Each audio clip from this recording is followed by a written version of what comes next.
वकार रसूल वानी ने नेशनल कॉन्फ्रेंस सरकार और बनिहाल विधायक की कड़ी आलोचना की है और उन पर बनिहाल गोल विधानसभा क्षेत्र के मुद्दों को पूरी तरीके से अनदेखी करने का आरोप लगाया है। बनिहाल में पार्टी कार्यकर्ताओं और समर्थकों को संबोधित करते हुए वकार रसूल ने कहा कि नेशनल कॉन्फ्रेंस ने राज्यसभा चुनाव के दौरान बीजेपी के साथ मिलीभगत करके बीजेपी को जनता के लिए समझौता करके विश्वासघात किया है। उन्होंने स्थानीय बनिहाल विधायक पर जन मुद्दों को उठाने के बजाय नेशनल कॉन्फ्रेंस नेताओं की प्रशंसा और सराहना में समय बर्बाद करने का भी आरोप लगाया, जबकि बनिहाल के लोगों की समस्याएं जस की तस बनी हुई है।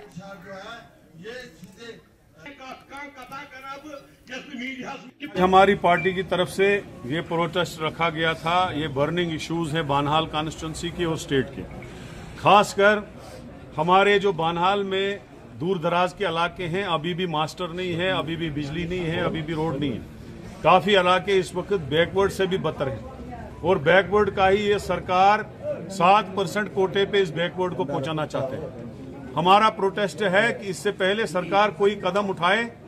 हम चाहते हैं कि बैकवर्ड बराबर 20% रहे जो पहले था। पूरे रजौरी, पुंछ, उड़ी, कुपवाड़ा, बारामूला जितने इलाके हैं उनको एसटी दिया गया, गुरेज तक पहाड़ियों को। लेकिन बानहाल के जो पहाड़ी हैं, खा बोलने वाले, पोगली बोलने वाले, उनको एसटी कैटेगरी से बाहर रखा गया। हमारी प्रोटेस्ट इस वक्त भी है, आगे भी रहेगा। हम ये बड़ी पूरी लड़ाई लड़ेंगे। हमने सोचा था कि हमारा नुमाइंदा 10 दिन का सेशन था, कोई बात करेगा, लेकिन हम मजबूर हो गए। अगर वो बिजली बिलों का मसला हल करता तो हम सड़कों पे क्यों आते? हमें क्या मजबूरी थी? वो अगर डेली वेजरों की बात करता तो हम सड़कों पे क्यों बात करते? अगर वो हमारे अस्पताल के स्टाफ की बात असेंबली में करता, हमें मजबूरी नहीं थी सड़कों पे आने की। हम इसलिए सड़कों पे आए कि उसने बात ही नहीं की असेंबली में। लोग परेशान है, 6 महीने से यहाँ डॉक्टर नहीं है।